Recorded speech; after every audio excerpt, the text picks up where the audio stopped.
Raoul était sorti du palais royal avec des idées qui n'admettaient point de délai dans leur exécution. Il monta donc à cheval dans la cour même et prit la route de Blois, tandis que s'accomplissait, avec une grande allégresse des courtisans et une grande désolation de Guiche et de Buckingham, les noces de monsieur et de la princesse d'Angleterre. Raoul fit diligence. En 18 heures, il arriva à Blois. Il avait préparé en route ses meilleurs arguments. La fièvre aussi est un argument sans réplique, et Raoul avait la fièvre. Athos était dans son cabinet, ajoutant quelques pages à ses mémoires, lorsque Raoul entra, conduit par Grimaud. Le clairvoyant gentilhomme n'eut besoin que d'un coup d'œil pour reconnaître quelque chose d'extraordinaire dans l'attitude de son fils. « Vous me paraissez venir pour affaire de conséquence, » dit-il, en montrant un siège à Raoul après l'avoir embrassé. « Oui, monsieur, » répondit le jeune homme, « et je vous supplie de me prêter cette bienveillante attention qui ne m'a jamais fait défaut. » « Parlez, Raoul. »« Monsieur, voici le fait dénué de tout préambule indigne d'un homme comme vous. Mademoiselle de la Vallière est à Paris en qualité de fille d'honneur de madame. Je me suis bien consulté. J'aime mademoiselle de la Vallière par-dessus tout, et il ne me convient pas de la laisser dans un poste où sa réputation, sa vertu peuvent être exposées. Je désire donc l'épouser, monsieur, et je viens vous demander votre consentement à ce mariage. » Athos avait gardé, pendant cette communication, un silence et une réserve absolue. Raoul avait commencé son discours avec l'affectation du sang-froid, et il avait fini par laisser voir à chaque mot une émotion des plus manifestes. Athos fixa sur Bragelonne un regard profond, voilé d'une certaine tristesse. « Donc, vous avez bien réfléchi ?» demanda-t-il.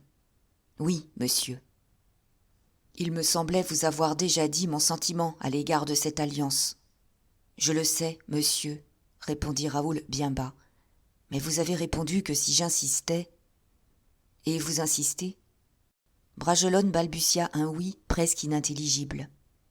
« Il faut, en effet, monsieur, » continua tranquillement Athos, « que votre passion soit bien forte, puisque, malgré ma répugnance pour cette union, vous persistez à la désirer. » Raoul passa sur son front une main tremblante.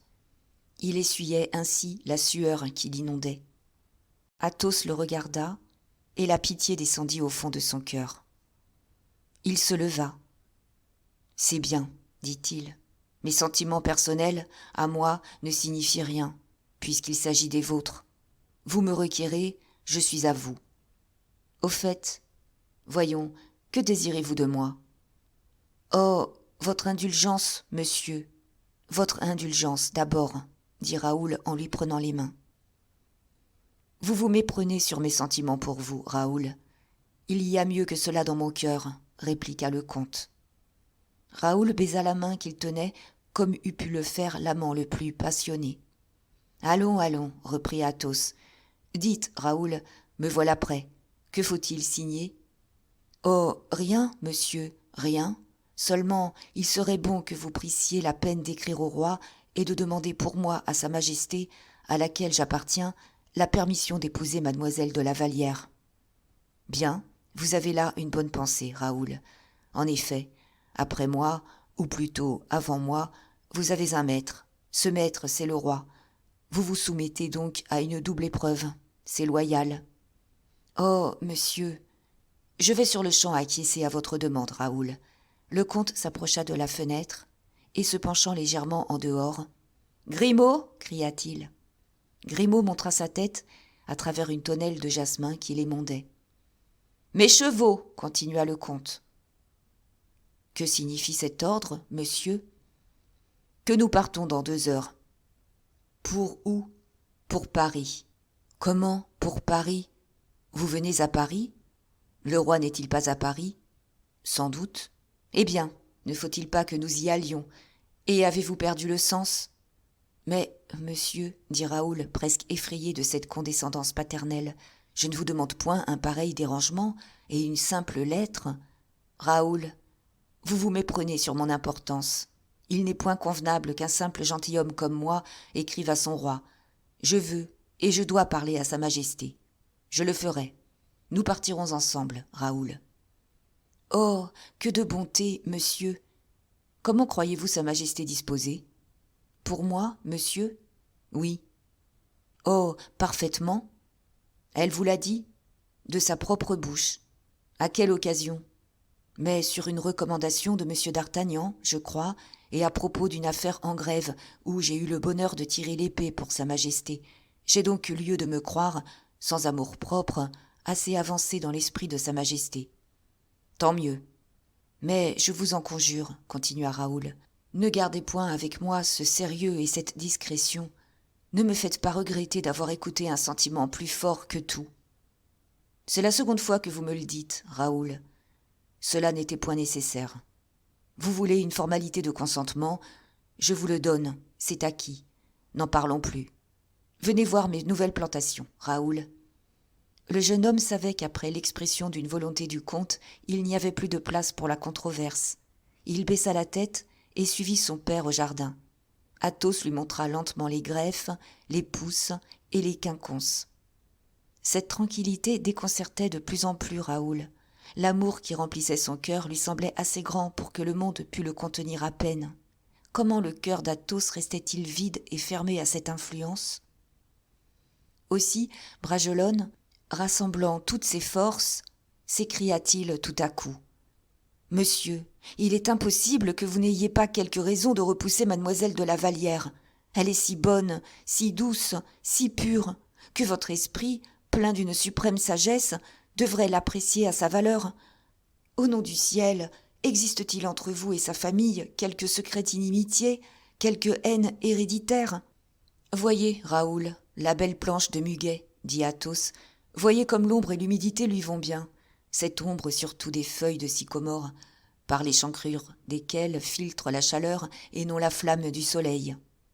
Raoul s'arrêta, se mordit les lèvres, puis, sentant le sang affluer à ses tempes, « Monsieur, dit-il bravement, une explication, je vous en supplie.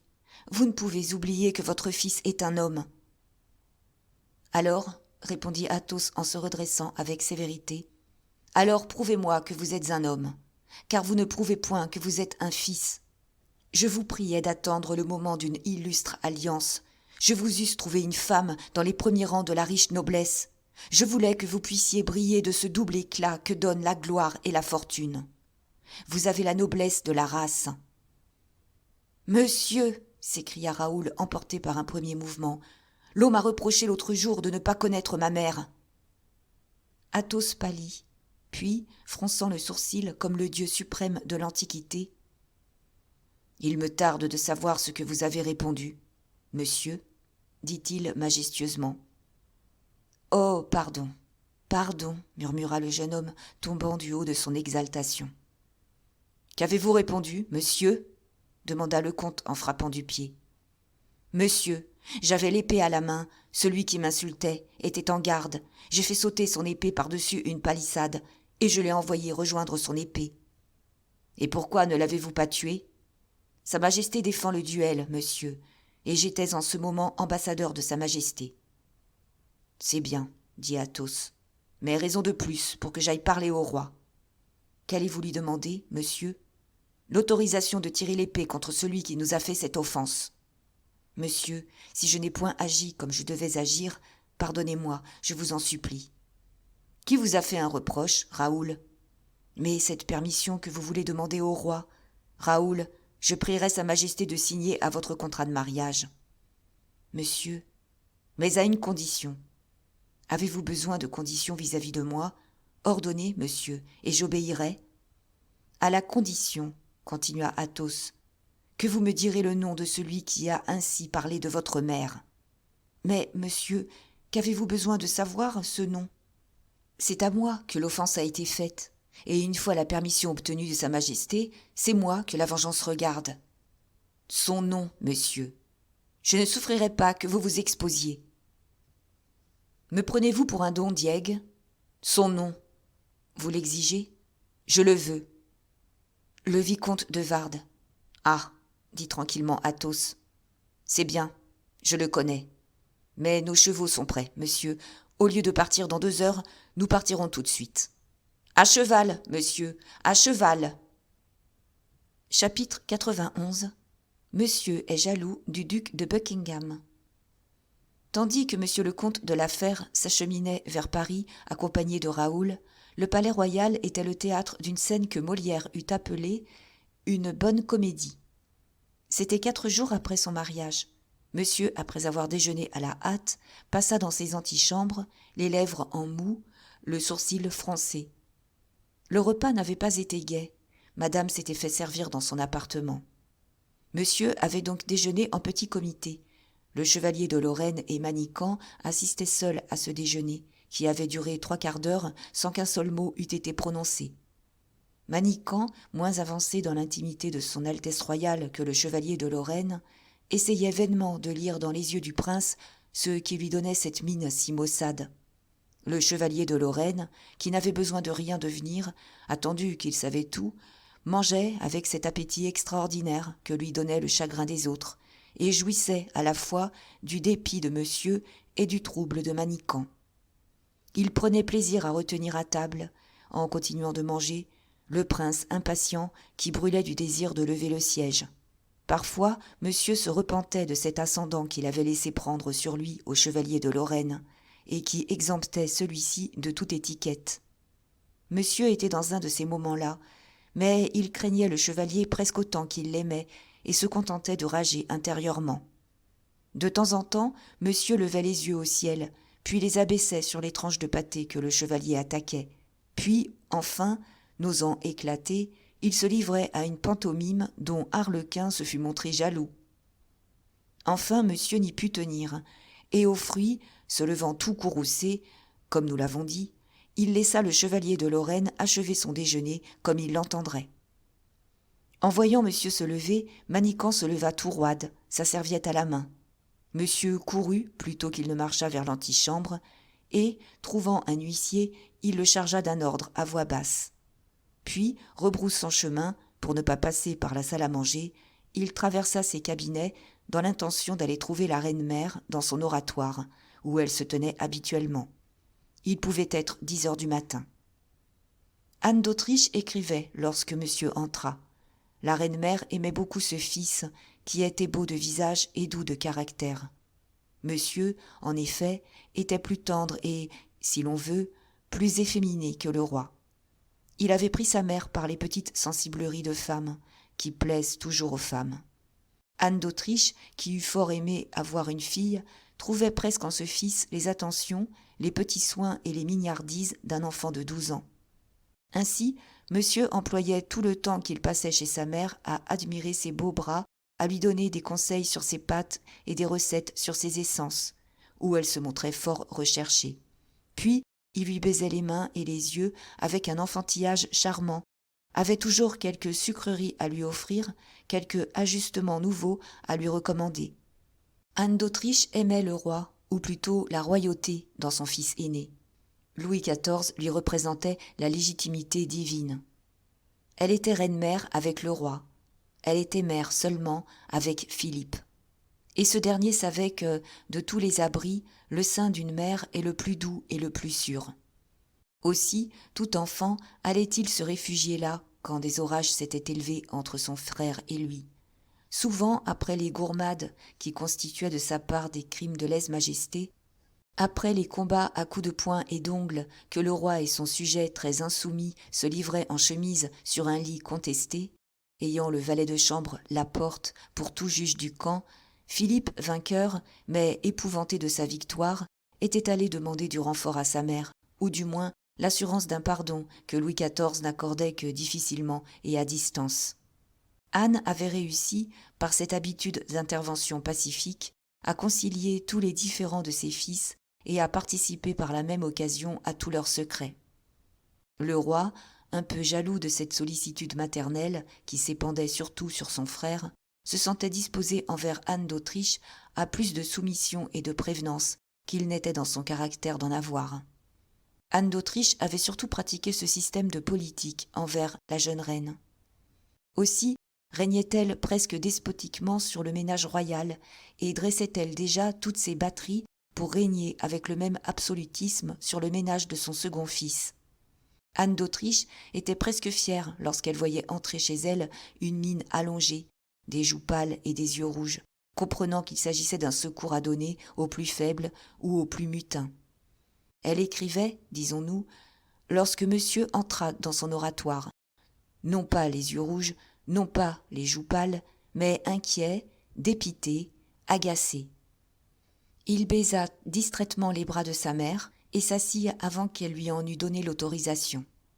Avec les habitudes d'étiquette établies à la cour d'Anne d'Autriche, cet oubli des convenances était un signe d'égarement, de la part surtout de Philippe, qui pratiquait si volontiers l'adulation du respect. Mais s'il manquait si notoirement à tous ses principes, c'est que la cause en devait être grave. « Qu'avez-vous, Philippe » demanda Anne d'Autriche en se tournant vers son fils. « Ah, madame, bien des choses » murmura le prince d'un air dolent. « Vous ressemblez, en effet, à un homme fort affairé » dit la reine en posant la plume dans l'écritoire. Philippe fronça le sourcil, mais ne répondit point. « Dans toutes les choses qui remplissent votre esprit, dit Anne d'Autriche, il doit cependant s'en trouver quelqu'une qui vous occupe plus que les autres. Une, en effet, m'occupe plus que les autres. Oui, madame. Je vous écoute. Philippe ouvrit la bouche pour donner passage à tous les griefs qui se passaient dans son esprit et semblait n'attendre qu'une issue pour s'exhaler. Mais tout à coup, il se tut. Et tout ce qu'il avait sur le cœur se résuma par un soupir. « Voyons, Philippe, voyons, de la fermeté, dit la reine-mère. Une chose dont on se plaint, c'est presque toujours une personne qui gêne, n'est-ce pas ? Je ne dis point cela, madame. De qui voulez-vous parler ? Allons, allons, résumez-vous. Mais c'est qu'en vérité, madame, ce que j'aurais à dire est fort discret. Ah, mon Dieu ! Sans doute, car enfin, une femme... Ah, vous voulez parler de madame ? Demanda la reine-mère avec un vif sentiment de curiosité. De madame ? De votre femme, enfin. Oui, oui, j'entends. Eh bien, si c'est de madame que vous voulez me parler, mon fils, ne vous gênez pas. Je suis votre mère, et madame n'est pour moi qu'une étrangère.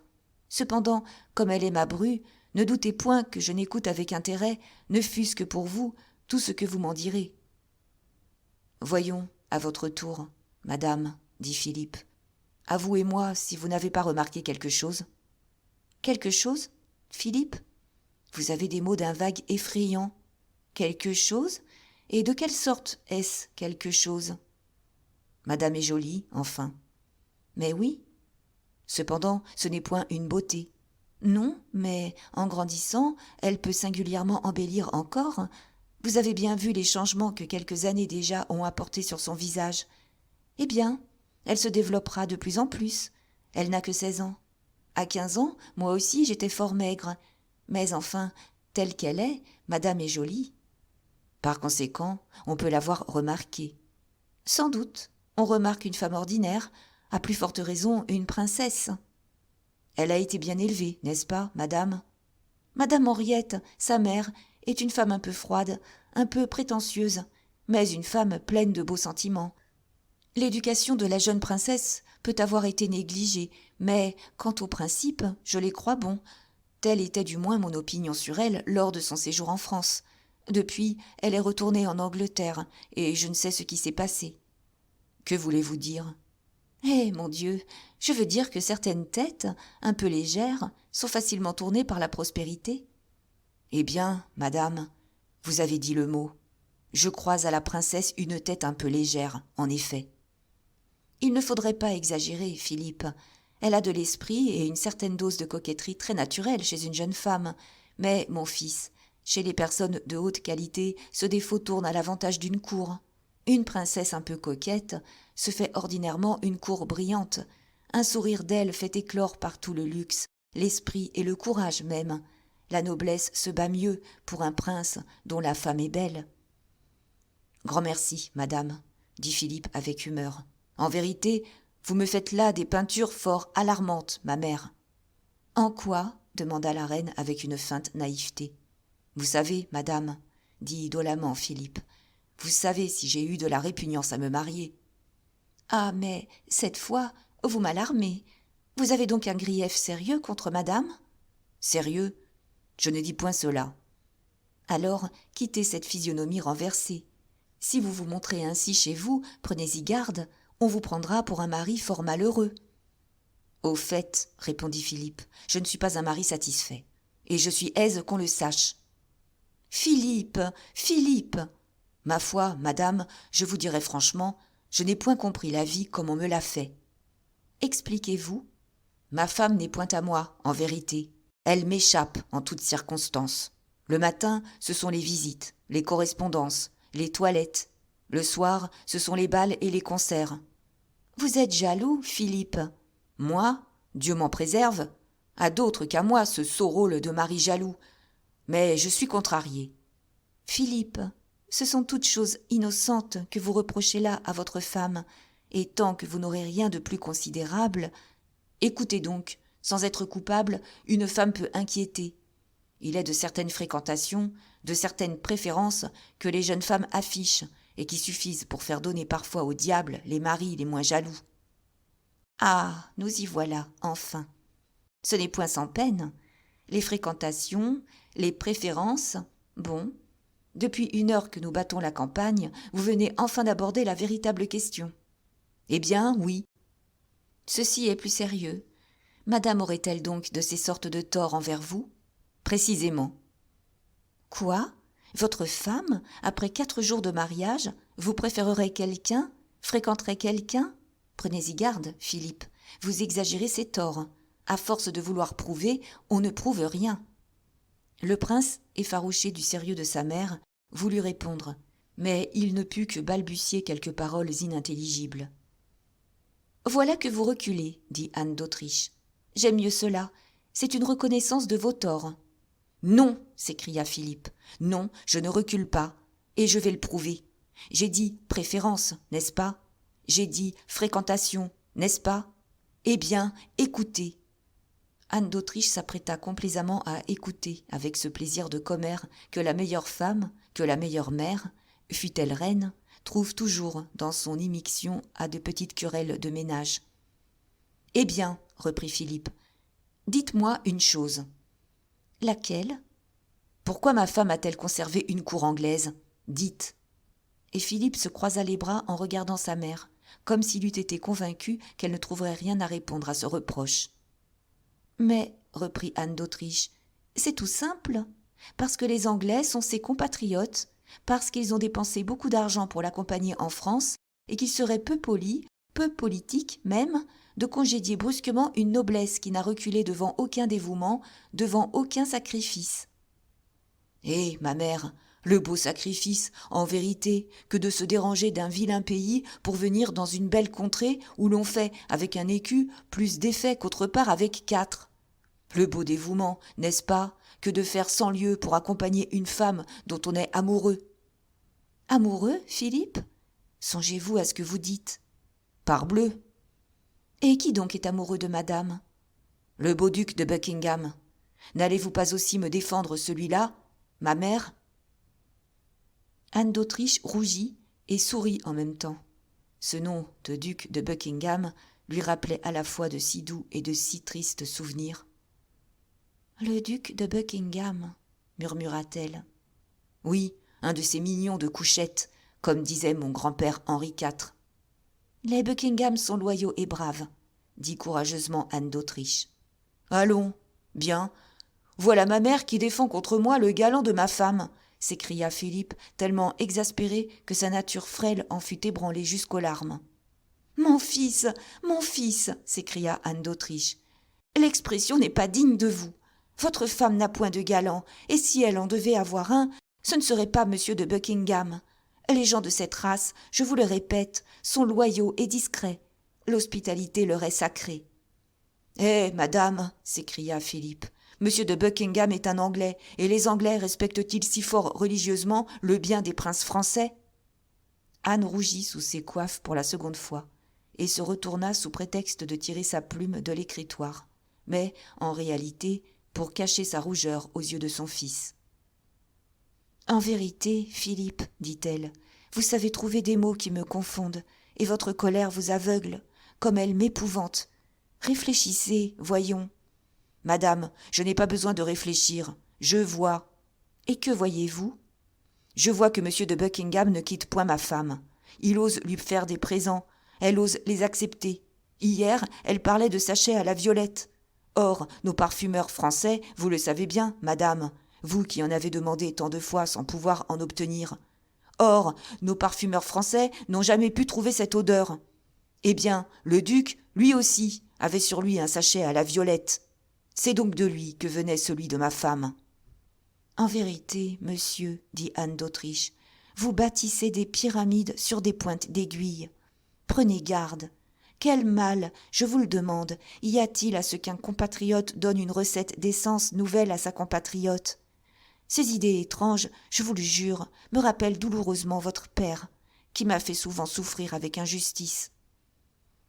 Le père de M. de Buckingham était sans doute plus réservé, plus respectueux que son fils, dit étourdiment Philippe, sans voir qu'il touchait rudement au cœur de sa mère. La reine pâlit et appuya une main crispée sur sa poitrine. Mais, se remettant promptement, « Enfin, dit-elle, vous êtes venu ici dans une intention quelconque. »« Sans doute. »« Alors, expliquez-vous. »« Je suis venu, madame, dans l'intention de me plaindre énergiquement et pour vous prévenir que je n'endurerai rien de la part de M. de Buckingham. »« Vous n'endurerez rien ? » ?»« Non. »« Que ferez-vous ? » ?»« Je me plaindrai au roi. »« Et que voulez-vous que vous réponde le roi ? » ?»« Eh bien, dit monsieur avec une expression de féroce fermeté qui faisait un étrange contraste avec la douceur habituelle de sa physionomie. « Eh bien, je me ferai justice moi-même. »« Qu'appelez-vous vous faire justice vous-même ? » demanda Anne d'Autriche avec un certain effroi. « Je veux que M. de Buckingham quitte madame. Je veux que M. de Buckingham quitte la France et je lui ferai signifier ma volonté. »« Vous ne ferez rien signifier du tout, Philippe, » dit la reine. Car si vous agissiez de la sorte, si vous violiez à ce point l'hospitalité, j'invoquerais contre vous la sévérité du roi. « Vous me menacez, ma mère ?» s'écria Philippe éploré. « Vous me menacez quand je me plains ?»« Non, je ne vous menace pas. Je mets une digue à votre emportement. Je vous dis que prendre contre M. de Buckingham ou tout autre Anglais un moyen rigoureux, qu'employer même un procédé peu civil, c'est entraîner la France et l'Angleterre dans des divisions fort douloureuses. Quoi, un prince, le frère du roi de France, ne saurait pas dissimuler une injure, même réelle, devant une nécessité politique ? Philippe fit un mouvement. D'ailleurs, continua la reine, l'injure n'est ni vraie ni possible, et il ne s'agit que d'une jalousie ridicule. Madame, je sais ce que je sais. Et moi, quelque chose que vous sachiez, je vous exhorte à la patience. Je ne suis point patient, madame. La reine se leva pleine de roideur et de cérémonie glacée. Alors, expliquez vos volontés, dit-elle. Je n'ai point de volonté, madame, mais j'exprime des désirs. Si, de lui-même, M. de Buckingham ne s'écarte point de ma maison, je la lui interdirai. Ceci est une question dont nous référerons au roi, dit Anne d'Autriche, le cœur gonflé, la voix émue. Mais, madame, s'écria Philippe en frappant ses mains l'une contre l'autre, soyez ma mère et non la reine, puisque je vous parle en fils. Entre M. de Buckingham et moi, c'est l'affaire d'un entretien de 4 minutes. C'est justement cet entretien que je vous interdis, monsieur, dit la reine, reprenant son autorité. Ce n'est pas digne de vous. Eh bien, soit, je ne paraîtrai pas, mais j'intimerai mes volontés à madame. Oh, fit Anne d'Autriche avec la mélancolie du souvenir, ne tyrannisez jamais une femme, mon fils. Ne commandez jamais trop haut impérativement à la vôtre. Femme vaincue n'est pas toujours convaincue. Que faire alors ? Je consulterai autour de moi. Oui, vos conseillers hypocrites, votre chevalier de Lorraine, votre de Wardes. Laissez-moi le soin de cette affaire, Philippe. Vous désirez que le duc de Buckingham s'éloigne, n'est-ce pas ? Au plus tôt, madame. Eh bien, envoyez-moi le duc, mon fils. Souriez-lui, ne témoignez rien à votre femme, au roi, à personne. Des conseils, n'en recevez que de moi. Hélas, je sais ce que c'est qu'un ménage troublé par des conseillers. J'obéirai, ma mère. Et vous serez satisfait, Philippe. Trouvez-moi le duc. Oh, ce ne sera point difficile. Où croyez-vous qu'il soit ? Pardieu, à la porte de madame, dont il attend le lever. C'est hors de doute. Bien, fit Anne d'Autriche avec calme. « Veuillez dire au duc que je le prie de me venir voir. » Philippe baisa la main de sa mère et partit à la recherche de M. de Buckingham. Chapitre 92 Forever. Milord de Buckingham, soumis à l'invitation de la reine-mère, se présenta chez elle une demi-heure après le départ du duc d'Orléans.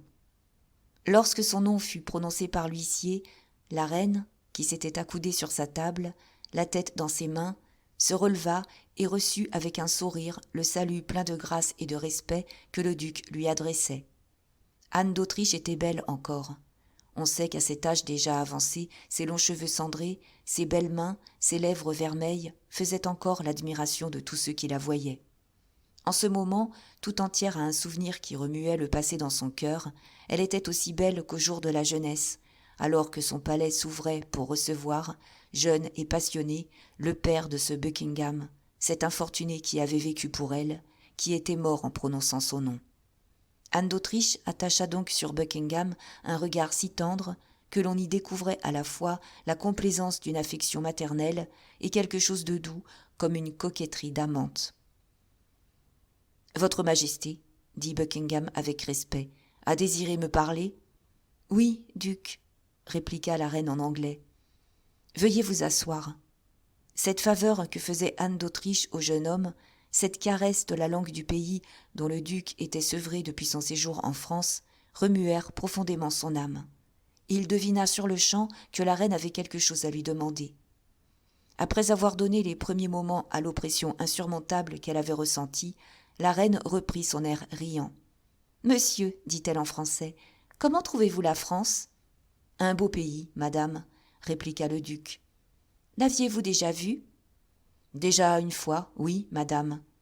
Mais comme tout bon Anglais, vous préférez l'Angleterre. J'aime mieux ma patrie que la patrie d'un Français, répondit le duc. Mais si votre Majesté me demande lequel des deux séjours je préfère, Londres ou Paris, je répondrai Paris. Anne d'Autriche remarqua le ton plein de chaleur avec lequel ces paroles avaient été prononcées. Vous avez, m'a-t-on dit, milord, de beaux biens chez vous. Vous habitez un palais riche et ancien. Le palais de mon père, répliqua Buckingham en baissant les yeux.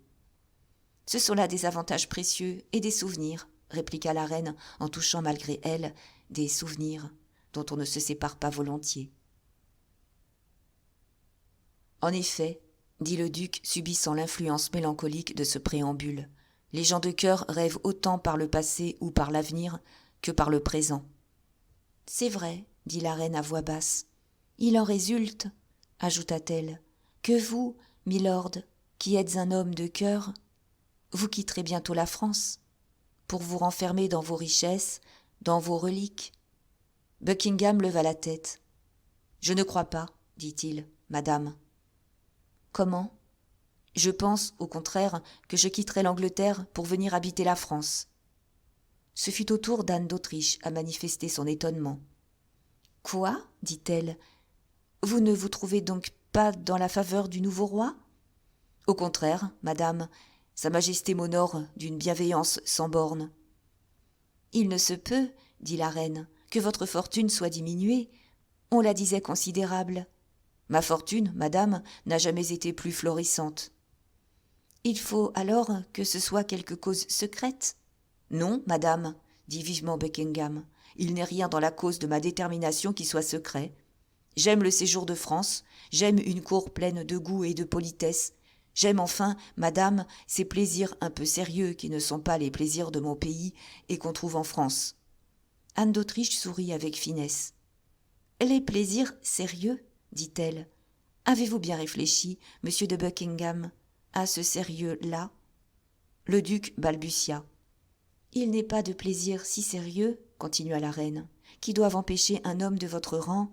Madame, interrompit le duc, votre Majesté insiste beaucoup sur ce point, ce me semble.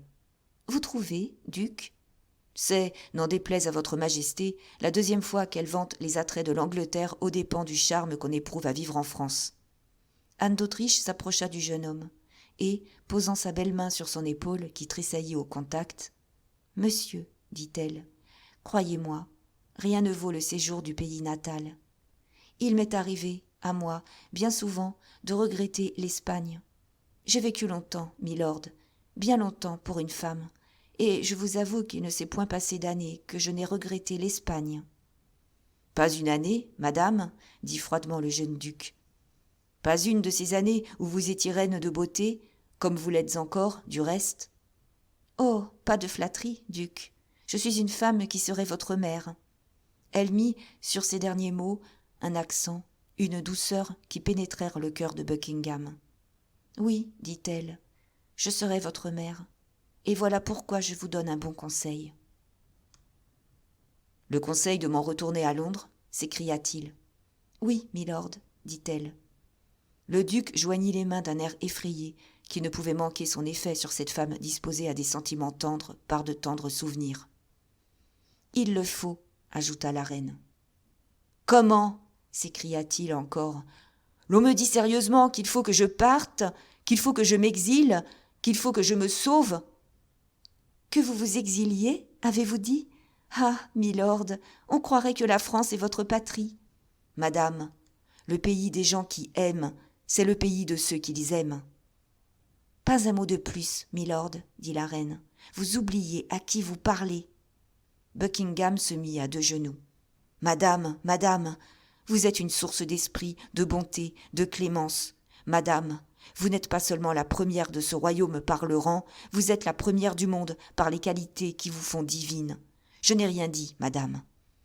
Ai-je dit quelque chose à quoi vous puissiez me répondre une aussi cruelle parole? Est-ce que je me suis trahie, madame? Vous vous êtes trahie, dit la reine à voix basse. Je n'ai rien dit, je ne sais rien.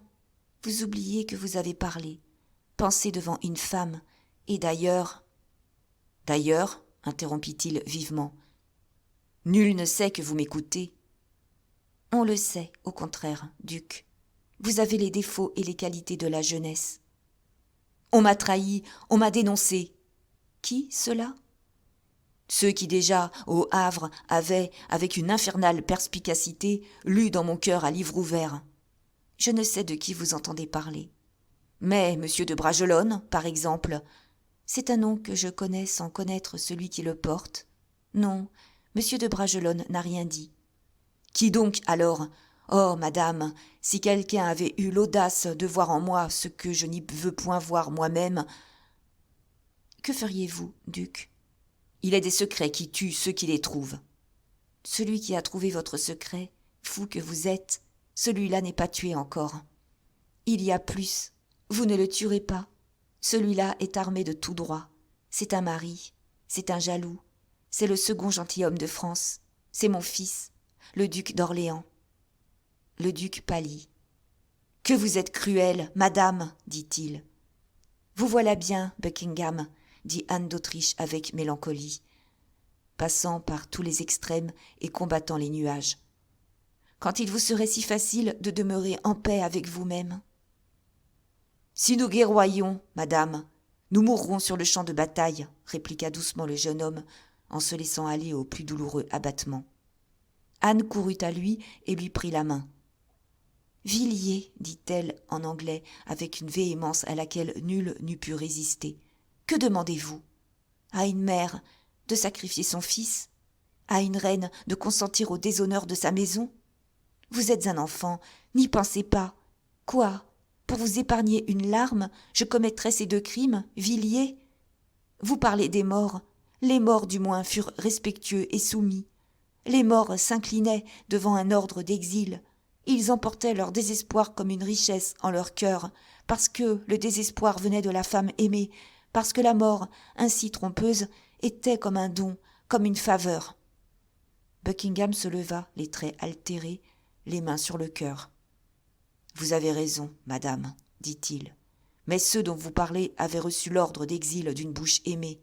On ne les chassait point, on les priait de partir, on ne riait pas d'eux. »« Non, l'on se souvenait, » murmura Anne d'Autriche. « Mais qui vous dit qu'on vous chasse, qu'on vous exile?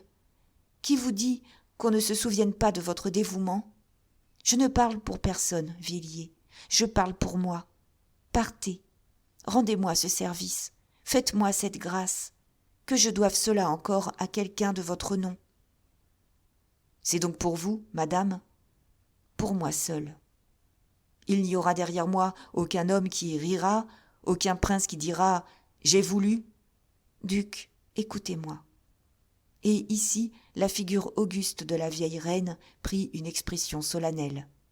Je vous jure que nul ici ne commande, si ce n'est moi. Je vous jure que non seulement personne ne rira, ne se vantera, mais que personne même ne manquera au devoir que votre rang impose. Comptez sur moi, duc, comme j'ai compté sur vous. Vous ne vous expliquez point, madame. Je suis ulcéré, je suis au désespoir. La consolation, si douce et si complète qu'elle soit, ne me paraîtra pas suffisante. Ami, avez-vous connu votre mère ? Répliqua la reine avec un caressant sourire. Oh, bien peu, madame, mais je me rappelle que cette noble dame me couvrait de baisers et de pleurs quand je pleurais. Villiers, murmura la reine en passant son bras au cou du jeune homme, je suis une mère pour vous, et croyez-moi bien, jamais personne ne fera pleurer mon fils. Merci, madame, merci, dit le jeune homme, attendri et suffocant d'émotion.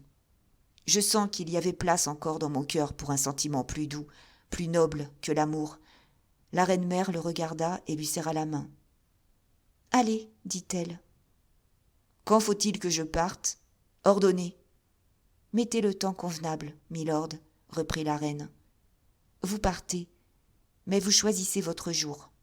Ainsi, au lieu de partir aujourd'hui comme vous le désireriez sans doute, demain, comme on s'y attendait, partez après-demain au soir. Seulement, annoncez dès aujourd'hui votre volonté. Ma volonté, murmura le jeune homme. Oui, duc. Et je ne reviendrai jamais en France ? Anne d'Autriche réfléchit un moment et s'absorba dans la douloureuse gravité de cette méditation. Il me sera doux, dit-elle, que vous reveniez le jour où j'irai dormir éternellement à Saint-Denis, près du roi mon époux. Qui vous fit tant souffrir, dit Buckingham. Qui était roi de France, répliqua la reine. Madame, vous êtes pleine de bonté, vous entrez dans la prospérité, vous nagez dans la joie. De longues années vous sont promises. Eh bien, vous viendrez tard alors, dit la reine en essayant de sourire. Je ne reviendrai pas, dit tristement Buckingham, moi qui suis jeune.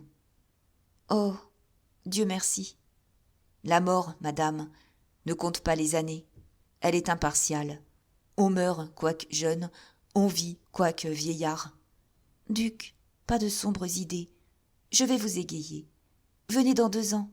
Je vois sur votre charmante figure que les idées qui vous font si lugubres aujourd'hui seront des idées décrépites avant 6 mois. Donc, elles seront mortes et oubliées dans le délai que je vous assigne. Je crois que vous me jugiez mieux tout à l'heure, madame, répliqua le jeune homme, quand vous disiez que, sur nous autres de la maison de Buckingham, le temps n'a pas de prise. Silence, oh silence, fit la reine en embrassant le duc sur le front avec une tendresse qu'elle ne put réprimer. Allez, allez, ne m'attendrissez point, ne vous oubliez plus. Je suis la reine, vous êtes sujet du roi d'Angleterre. Le roi Charles vous attend. Adieu, Villiers. Farewell, Fillier. Forever, répliqua le jeune homme. Et il s'enfuit en dévorant ses larmes. Anne appuya ses mains sur son front. Puis, se regardant au miroir, « On a beau dire, murmura-t-elle, la femme est toujours jeune. On a toujours 20 ans dans quelque coin du cœur. » Chapitre 93 où Sa Majesté Louis XIV ne trouve Mademoiselle de la Vallière ni assez riche, ni assez jolie pour un gentilhomme du rang du vicomte de Bragelonne. Raoul et le comte de la Fère arrivèrent à Paris le soir du jour où Buckingham avait eu cet entretien avec la reine-mère. À peine arrivé, le comte fit demander par Raoul une audience au roi. Le roi avait passé une partie de la journée à regarder avec madame et les dames de la cour des étoffes de lion dont il faisait présent à sa belle-sœur. Il y avait eu ensuite dîner à la cour, puis jeu, et, selon son habitude, le roi, quittant le jeu à 8 heures, avait passé dans son cabinet pour travailler avec M. Colbert et M. Fouquet. Raoul était dans l'antichambre au moment où les deux ministres sortirent, et le roi l'aperçut par la porte entrebâillée. « Que veut monsieur de Bragelonne » demanda-t-il. Le jeune homme s'approcha. « Sire, » répliqua-t-il, « une audience pour monsieur le comte de la Fère qui arrive de Blois avec grand désir d'entretenir votre majesté. »« J'ai 1 heure avant le jeu et mon souper, » dit le roi. « Monsieur de la Fère est-il prêt ? Monsieur le comte est en bas aux ordres de votre majesté. » « Qu'il monte !» 5 minutes après, Athos entrait chez Louis XIV, accueilli par le maître avec cette gracieuse bienveillance que Louis, avec un tact au-dessus de son âge, réservait pour s'acquérir les hommes que l'on ne conquiert point avec des faveurs ordinaires.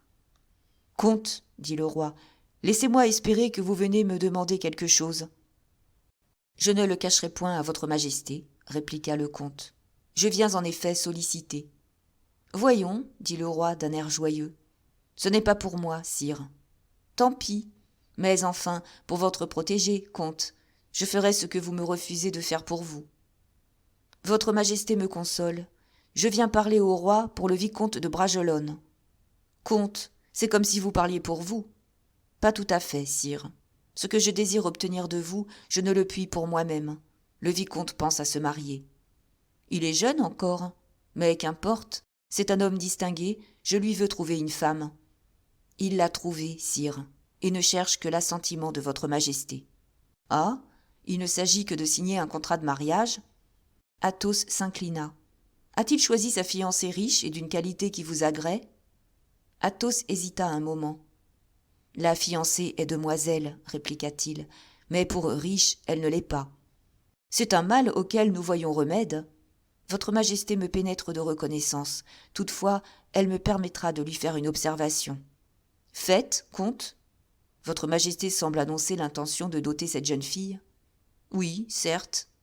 Et ma démarche au Louvre aurait eu ce résultat. J'en serais chagrin, sire. Pas de fausse délicatesse, comte. Comment s'appelle la fiancée ?»« C'est, dit Athos froidement, mademoiselle de la Vallière de la Baume Leblanc. »« Ah, fit le roi en cherchant dans sa mémoire, je connais ce nom, un marquis de la Vallière. Oui, sire. C'est sa fille. »« Il est mort ?»« Oui, sire. »« Et la veuve s'est remariée à monsieur de Saint-Rémy, maître d'hôtel de madame Douairière. Votre majesté est bien informée. »« C'est cela, c'est cela. Il y a plus. La demoiselle est entrée dans les filles d'honneur de madame la Jeune. Votre majesté sait mieux que moi toute l'histoire. » Le roi réfléchit encore, et regardant à la dérobée le visage assez soucieux d'Athos, « Comte, dit-il, elle n'est pas fort jolie, cette demoiselle, il me semble. »« Je ne sais trop, répondit Athos. Moi, je l'ai regardée. Elle ne m'a point frappé. C'est un air de douceur et de modestie, mais peu de beauté, sire. De beaux cheveux blonds, cependant. Je crois que oui. Et d'assez beaux yeux bleus. C'est cela même. Donc, sous le rapport de la beauté, le parti est ordinaire. Passons à l'argent. 15 à 20 000 livres de dot au plus, sire. Mais les amoureux sont désintéressés. Moi-même, je fais peu de cas de l'argent. Le superflu, voulez-vous dire, mais le nécessaire, c'est urgent. Avec 15 000 livres de dot, sans apanage, une femme ne peut aborder la cour. Nous y suppléerons. Je veux faire cela pour Bragelonne. » Athos s'inclina. Le roi remarqua encore sa froideur. « Passons de l'argent à la qualité, » dit Louis XIV. « Fille du marquis de la Vallière, c'est bien, mais nous avons ce bon Saint-Rémy qui gâte un peu la maison. Par les femmes, je le sais, enfin, cela gâte. Et vous, comte, vous tenez fort, je crois, à votre maison. Moi, sire, je ne tiens plus à rien du tout qu'à mon dévouement pour votre majesté. » Le roi s'arrêta encore. « Tenez, dit-il, monsieur, vous me surprenez beaucoup depuis le commencement de votre entretien. Vous venez me faire une demande en mariage, et vous paraissez fort affligé de faire cette demande. Oh, je me trompe rarement, tout jeune que je suis, car avec les uns, je mets mon amitié au service de l'intelligence. Avec les autres, je mets ma défiance que double la perspicacité. Je le répète, vous ne faites point cette demande de bon cœur. »« Eh bien, sire, c'est vrai. »« Alors, je ne vous comprends point. Refusez ? » ?»« Non, sire. J'aime Bragelonne de tout mon amour. Il a été pris de mademoiselle de la Vallière. ils se forgent des paradis pour l'avenir. Je ne suis pas de ceux qui veulent briser les illusions de la jeunesse. Ce mariage me déplaît, mais je supplie votre majesté d'y consentir au plus vite et de faire ainsi le bonheur de Raoul. Voyons, voyons, comte, l'aime-t-elle? Si votre majesté veut que je lui dise la vérité, je ne crois pas à l'amour de mademoiselle de la Vallière. Elle est jeune, elle est enfant, elle est énivrée. Le plaisir de voir la cour, l'honneur d'être au service de madame, balanceront dans sa tête ce qu'elle pourrait avoir de tendresse dans le cœur. Ce sera donc un mariage comme votre majesté en voit beaucoup à la cour. Mais Bragelonne le veut, que cela soit ainsi. Vous ne ressemblez cependant pas à ces pères faciles qui se font esclaves de leurs enfants, dit le roi. Sire, j'ai de la volonté contre les méchants, je n'en ai point contre les gens de cœur. Raoul souffre, il prend du chagrin.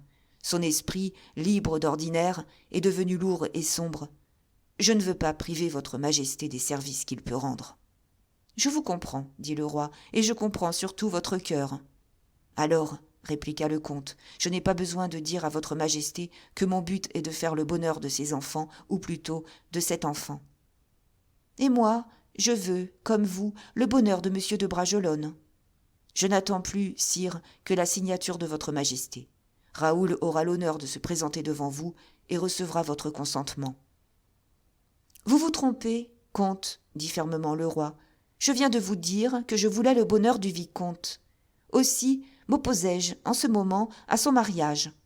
Mais, sire, s'écria Athos, votre majesté m'a promis.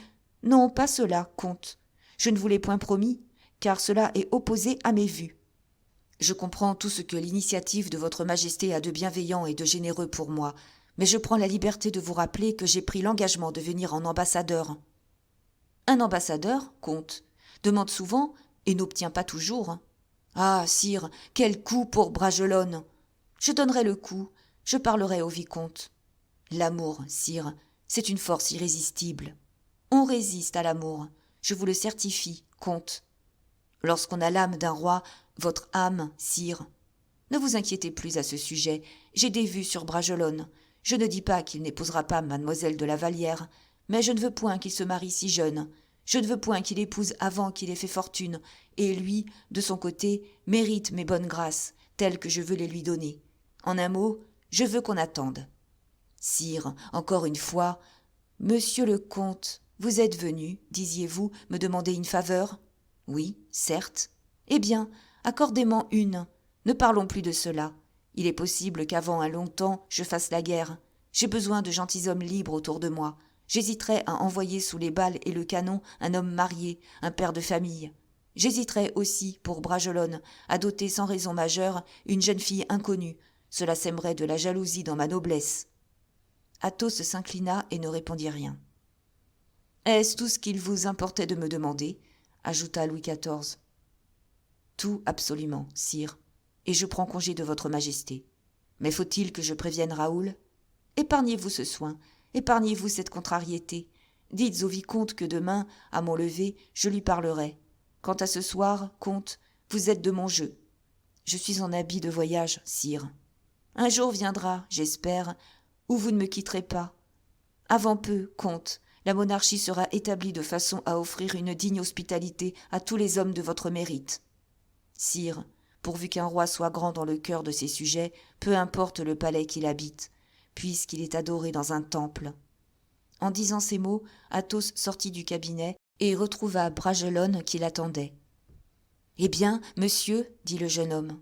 « Raoul, le roi est bien bon pour nous, peut-être pas dans le sens que vous croyez, mais il est bon et généreux pour notre maison.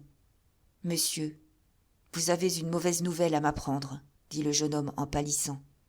Le roi vous dira demain matin que ce n'est pas une mauvaise nouvelle. Mais enfin, monsieur, le roi n'a pas signé. Le roi veut faire votre contrat lui-même, Raoul, et il veut le faire si grand que le temps lui manque. Prenez-vous-en à votre impatience bien plutôt qu'à la bonne volonté du roi. » Raoul, consterné, parce qu'il connaissait la franchise du comte et en même temps son habileté, demeura plongé dans une morne stupeur. « Vous ne m'accompagnez pas chez moi, dit Athos. « Pardonnez-moi, monsieur, je vous suis, balbutia-t-il. Et il descendit les degrés derrière Athos. Oh, pendant que je suis ici, fit tout à coup ce dernier, ne pourrais-je voir monsieur d'Artagnan ? Voulez-vous que je vous mène à son appartement ? Dit Bragelonne. Oui, certes. C'est dans l'autre escalier, alors. Et ils changèrent de chemin. Mais, arrivé au palier de la grande galerie, Raoul aperçut un laquais à la livrée du comte de Guiche qui accourut aussitôt vers lui en entendant sa voix. « Qu'y a-t-il » dit Raoul. « Ce billet, monsieur. Monsieur le comte a su que vous étiez de retour et il vous a écrit sur-le-champ.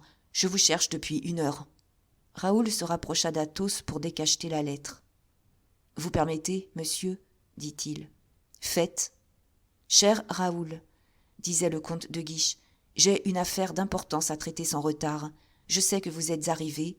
Venez vite. » Il achevait à peine de lire lorsque, débouchant de la galerie, un valet, à la livrée de Buckingham, reconnaissant Raoul, s'approcha de lui respectueusement. « De la part de milord, duc, » dit-il. « Ah » s'écria Athos, « je vois, Raoul, que vous êtes déjà en affaires comme un général d'armée. Je vous laisse, je trouverai seul monsieur d'Artagnan. »« Veuillez m'excuser, je vous prie, » dit Raoul. « Oui, oui, je vous excuse. Adieu, Raoul. Vous me retrouverez chez moi jusqu'à demain. Au jour, je pourrai partir pour Blois, à moins de contre-ordre. Monsieur, je vous présenterai demain mes respects. » Athos partit. Raoul ouvrit la lettre de Buckingham. « Monsieur de Bragelonne, disait le duc, vous êtes de tous les Français que j'ai vus celui qui me plaît le plus. Je vais avoir besoin de votre amitié. Il m'arrive certains messages écrits en bon français. Je suis anglais, moi, et j'ai peur de ne pas assez bien comprendre. La lettre est signée d'un bon nom. Voilà tout ce que je sais. Serez-vous assez obligeant pour me venir voir, car j'apprends que vous êtes arrivé de Blois. Votre dévoué, Villiers, duc de Buckingham. » « Je vais trouver ton maître, » dit Raoul au valet de Guiche en le congédiant. « Et, dans 1 heure, je serai chez monsieur de Buckingham, » ajouta-t-il en faisant de la main un signe au messager du duc. Chapitre 94. Une foule de coups d'épée dans l'eau. Raoul, en se rendant chez de Guiche, trouva celui-ci causant avec De Wardes et Manicamp. De Wardes, depuis l'aventure de la barrière, traitait Raoul en étranger. On eût dit qu'il ne s'était rien passé entre eux, seulement ils avaient l'air de ne pas se connaître. Raoul entra, De Guiche marcha au-devant de lui. Raoul, tout en serrant la main de son ami, jeta un regard rapide sur les 2 jeunes gens. Il espérait lire sur leurs visages ce qui s'agitait dans leur esprit. De Wardes était froid et impénétrable. Manicamp semblait perdu dans la contemplation d'une garniture qui l'absorbait. De Guiche emmena Raoul dans un cabinet voisin et le fit asseoir. « Comme tu as bonne mine, lui dit-il. »« C'est assez étrange, répondit Raoul, car je suis fort peu joyeux. »« C'est comme moi, n'est-ce pas, Raoul ? L'amour va mal. »« Tant mieux, de ton côté, comte. La pire nouvelle, celle qui pourrait le plus m'attrister, serait une bonne nouvelle. »« Oh, alors, ne t'afflige pas, car non seulement je suis très malheureux, mais encore je vois des gens heureux autour de moi. »« Voilà ce que je ne comprends plus, répondit Raoul. Explique, mon ami, explique. Tu vas comprendre. J'ai vainement combattu le sentiment que tu as vu naître en moi, grandir en moi, s'emparer de moi. J'ai appelé à la fois à tous les conseils et toute ma force. J'ai bien considéré le malheur où je m'engageais. Je l'ai sondé, c'est un abîme, je le sais. Mais n'importe. Je poursuivrai mon chemin. Insensé, tu ne peux faire un pas de plus sans vouloir aujourd'hui ta ruine, demain ta mort. Advienne que pourra. De Guiche, toutes réflexions sont faites, écoute. Oh, tu crois réussir, tu crois que madame t'aimera. Raoul, je ne crois rien, j'espère, parce que l'espoir est dans l'homme et qu'il y vit jusqu'au tombeau. Mais j'admets que tu obtiennes ce bonheur que tu espères. Et tu es plus sûrement perdu encore que si tu ne l'obtiens pas. Je t'en supplie, ne m'interromps plus, Raoul. Tu ne me convaincras point. Car, je te le dis d'avance, je ne veux pas être convaincu. J'ai tellement marché que je ne puis reculer. J'ai tellement souffert que la mort me paraîtrait un bienfait. Je ne suis plus seulement amoureux jusqu'au délire, Raoul. Je suis jaloux jusqu'à la fureur. Raoul frappa l'une contre l'autre ses 2 mains avec un sentiment qui ressemblait à de la colère. « Bien, dit-il. Bien ou mal, peu importe. Voici ce que je réclame de toi. de mon ami, de mon frère. Depuis 3 jours, madame est en fête, en ivresse. Le premier jour, je n'ai point osé la regarder. Je la haïssais de ne pas être aussi malheureuse que moi. Le lendemain, je ne la pouvais plus perdre de vue. Et de son côté, oui, je crus le remarquer, du moins Raoul, de son côté, elle me regarda, sinon avec quelque pitié, du moins avec quelque douceur. Mais entre ses regards et les miens vint s'interposer une ombre. Le sourire d'un autre provoque son sourire. À côté de son cheval galope éternellement un cheval qui n'est pas le mien. À son oreille vibre incessamment une voix caressante qui n'est pas ma voix. Raoul, depuis 3 jours, ma tête est en feu. C'est de la flamme qui coule dans mes veines. Cette ombre, il faut que je la chasse. Ce sourire, que je l'éteigne. Cette voix, que je l'étouffe. « Tu veux tuer monsieur ?» s'écria Raoul. « Ah non, je ne suis pas jaloux de monsieur. Je ne suis pas jaloux du mari. Je suis jaloux de l'amant. »« De l'amant ? Mais ne l'as-tu donc pas remarqué ici, toi qui là-bas étais si clairvoyant ? Tu es jaloux de monsieur de Buckingham ? À en mourir. Encore. Oh, cette fois la chose sera facile à régler entre nous. J'ai pris les devants. Je lui ai fait passer un billet. »« Tu lui as écrit ? C'est toi ? Comment sais-tu cela ? Je le sais, parce qu'il me l'a appris, tiens. » Et il tendit à De Guiche la lettre qu'il avait reçue presque en même temps que la sienne. De Guiche la lut avidement. « C'est d'un brave homme, et surtout d'un galant homme, dit-il. »« Oui, certes, le duc est un galant homme. Je n'ai pas besoin de te demander si tu lui as écrit en aussi bons termes. Je te montrerai ma lettre quand tu l'iras trouver de ma part. Mais c'est presque impossible. » « Quoi ? Que j'aille le trouver ? Comment ? Le duc me consulte, et toi aussi. Oh, tu me donneras la préférence, je suppose. Écoute, voici ce que je te prie de dire à sa grâce. C'est bien simple. Un de ces jours, aujourd'hui, demain, après-demain, le jour qui lui conviendra, je veux le rencontrer à Vincennes. Réfléchis. Je croyais t'avoir déjà dit que mes réflexions étaient faites. Le duc est étranger, il a une mission qui le fait inviolable.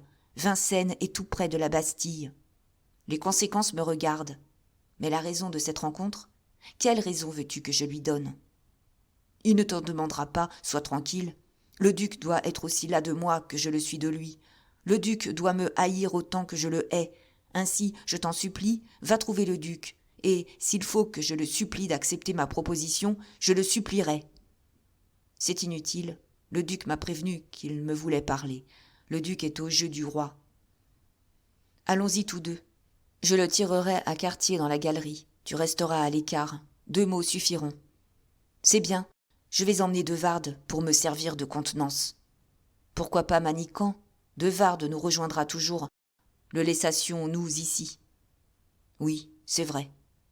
Il ne sait rien ? Oh, rien, absolument. Vous êtes toujours en froid, donc ? Il ne t'a rien raconté ? Non. Je n'aime pas cet homme, et, comme je ne l'ai jamais aimé, il résulte de cette antipathie que je ne suis pas plus en froid avec lui aujourd'hui que je ne l'étais hier. Partons, alors. Tous 4 descendirent. Le carrosse de De Guiche attendait à la porte et les conduisit au palais royal. En chemin, Raoul se forgeait un thème. Seul dépositaire des 2 secrets, il ne désespérait pas de conclure un accommodement entre les 2 parties. Il se savait influent près de Buckingham. Il connaissait son ascendant sur De Guiche. Les choses ne lui paraissaient donc point désespérées. En arrivant dans la galerie, resplendissante de lumière, où les femmes les plus belles et les plus illustres de la cour s'agitaient comme des astres dans leur atmosphère de flammes, Raoul ne put s'empêcher d'oublier un instant De Guiche pour regarder Louise, qui, au milieu de ses compagnes, pareille à une colombe fascinée, dévorait des yeux le cercle royal, tout éblouissant de diamants et d'or. Les hommes étaient debout, le roi seul était assis. Raoul aperçut Buckingham. Il était à 10 pas de monsieur, dans un groupe de Français et d'Anglais qui admiraient le grand air de sa personne et l'incomparable magnificence de ses habits. Quelques-uns des vieux courtisans se rappelaient avoir vu le père, et ce souvenir ne faisait aucun tort au fils. Buckingham causait avec Fouquet, Fouquet lui parlait tout haut de Belle-Île. « Je ne puis l'aborder dans ce moment, dit Raoul. Attends et choisis ton occasion, mais termine tout sur l'heure. Je brûle. »« Tiens, voici notre sauveur, » dit Raoul, apercevant d'Artagnan, qui, magnifique dans son habit neuf de capitaine des mousquetaires, venait de faire dans la galerie une entrée de conquérant. Et il se dirigea vers d'Artagnan. « Le comte de la Fère vous cherchait, chevalier, » dit Raoul. « Oui, » répondit d'Artagnan, « je le quitte. J'avais cru comprendre que vous deviez passer une partie de la nuit ensemble.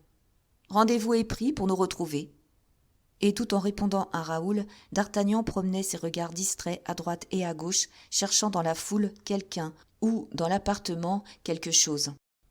Tout à coup, son œil devint fixe comme celui de l'aigle qui aperçoit sa proie. Raoul suivit la direction de ce regard. Il vit que De Guiche et d'Artagnan se saluaient, mais il ne put distinguer à qui s'adressait ce coup d'œil si curieux et si fier du capitaine. « Monsieur le chevalier, » dit Raoul, « il n'y a que vous qui puissiez me rendre un service. »« Lequel, mon cher vicomte ? » ?»« Il s'agit d'aller déranger monsieur de Buckingham, à qui j'ai 2 mots à dire, et comme monsieur de Buckingham cause avec monsieur Fouquet, vous comprenez que ce n'est point moi qui puis me jeter au milieu de la conversation. »« Ah ah, monsieur Fouquet, il est là ?» demanda d'Artagnan. « Le voyez-vous ? Tenez. »« Oui, ma foi.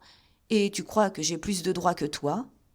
Vous êtes un homme plus considérable. »« Ah, c'est vrai, je suis capitaine des mousquetaires. Il y a si longtemps qu'on me promettait ce grade, et si peu de temps que je l'ai, que j'oublie toujours ma dignité. Vous me rendrez ce service, n'est-ce pas ? Monsieur Fouquet, diable, avez-vous quelque chose contre lui ? Non, ce serait plutôt lui qui aurait quelque chose contre moi. Mais enfin, comme il faudra qu'un jour ou l'autre... Tenez, je crois qu'il vous regarde. Ou bien serait-ce... Non, non, tu ne te trompes pas, c'est bien à moi qu'il fait cet honneur. Le moment est bon, alors. Tu crois ? Allez, je vous en prie. J'y vais. De Guiche ne perdait pas de vue Raoul. Raoul lui fit signe que tout était arrangé. D'Artagnan marcha droit au groupe et salua civilement M. Fouquet comme les autres. « Bonjour, monsieur d'Artagnan. Nous parlions de Belle-Île-en-Mer, » dit Fouquet, avec cet usage du monde et cette science du regard qui demande la moitié de la vie pour être bien appris, et auquel certaines gens, malgré toute leur étude, n'arrivent jamais. « De Belle-Île-en-Mer ? Ah ah, fit d'Artagnan. C'est à vous, je crois, monsieur Fouquet. »« Monsieur vient de me dire qu'il l'avait donné au roi, » dit Buckingham. « Serviteur, monsieur d'Artagnan. »« Connaissez-vous Belle-Île, chevalier ?» demanda Fouquet au mousquetaire. « J'y ai été une seule fois, monsieur, » répondit d'Artagnan en homme d'esprit et en galant homme. « Y êtes-vous resté longtemps ? » ?»« À peine une journée, monseigneur. »« Et vous y avez vu ? » ?»« Tout ce qu'on peut voir en un jour. »« C'est beaucoup d'un jour, quand on a votre regard, monsieur. » D'Artagnan s'inclina. Pendant ce temps, Raoul faisait signe à Buckingham. « Monsieur le surintendant, » dit Buckingham, « je vous laisse le capitaine, qui se connaît mieux que moi en bastion, en escarpe et en contre-escarpe, et je vais rejoindre un ami qui me fait signe. Vous comprenez. » En effet, Buckingham se détacha du groupe et s'avança vers Raoul, mais tout en s'arrêtant un instant à la table où jouaient madame, la reine-mère, la jeune reine et le roi. « Allons, Raoul, » dit De Guiche, « le voilà. Ferme et vite. » Buckingham, en effet, après avoir présenté un compliment à madame, continuait son chemin vers Raoul. Raoul vint au-devant de lui. De Guiche demeura à sa place. Il le suivit des yeux. La manœuvre était combinée de telle façon que la rencontre des 2 jeunes gens eut lieu dans l'espace resté vide entre le groupe du jeu et la galerie où se promenaient, en s'arrêtant de temps en temps pour causer, quelques braves gentilshommes. Mais au moment où les 2 lignes allaient s'unir, elles furent rompues par une 3e. C'était monsieur qui s'avançait vers le duc de Buckingham. Monsieur avait sur ses lèvres roses et pommadées son plus charmant sourire. « Eh, mon Dieu, dit-il, avec une affectueuse politesse, que vient-on de m'apprendre, mon cher duc ?» Buckingham se retourna. Il n'avait pas vu venir monsieur. Il avait entendu sa voix, voilà tout. Il tressaillit malgré lui. Une légère pâleur envahit ses joues. « Monseigneur, demanda-t-il, qu'a-t-on dit à votre Altesse qui paraisse lui causer ce grand étonnement ? » « Une chose qui me désespère, monsieur, dit le prince, une chose qui sera un deuil pour toute la cour. »« Ah, Votre Altesse est trop bonne, dit Buckingham, car je vois qu'elle veut parler de mon départ. Justement.